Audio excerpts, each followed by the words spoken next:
नाशिक जिल्हा रुग्णालय नेहमीच वादाच्या भोवऱ्यात, वरिष्ठ लिपिकास लाच घेताना पकडले।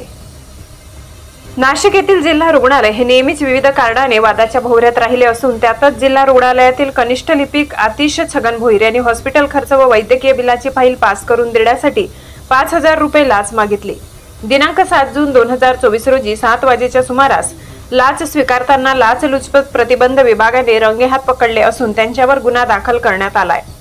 तक्रारदार यांनी त्यांच्या पत्नीचे सिझरिंग झालेले औषधोपचाराचे हॉस्पिटल खर्च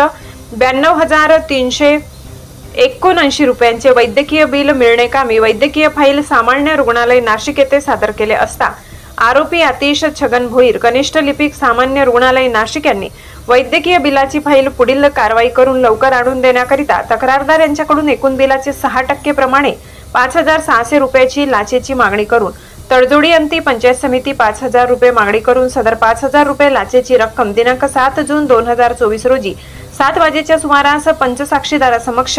सामान्य रुग्णालय नाशिक येथील प्रशासकीय कार्यालयातील त्यांच्या कक्षात लाच स्वीकारताना लाचलुचपत प्रतिबंधक विभागाने रंगेहात पकडले असून यातील आरोपी भोईर यांच्यावर गुन्हा दाखल करण्यात आलाय। सदर कारवाई शर्मिष्ठा घारगे वालावलकर पोलीस अधीक्षक लाचलुचपत प्रतिबंध विभाग नाशिक, माधव रेड्डी अप्पर पोलीस अधीक्षक उत्पाद प्रतिबंध विभाग नाशिक, नरेंद्र पवार वाचक पोलीस उप अधीक्षक लाचलुचपत प्रतिबंध विभाग नाशिक यांच्या मार्गदर्शनाखाली स्वप्नील राजपूत पोलीस निरीक्षक लाचलुचपत प्रतिबंध विभाग नाशिक, पोलीस हवालदार प्रभाकर गवडी, पोलीस हवालदार संतोष गांगुर्डे, पोलीस नाईक सुरेश चव्हाण यांनी यशस्वीरित्या केली आहे।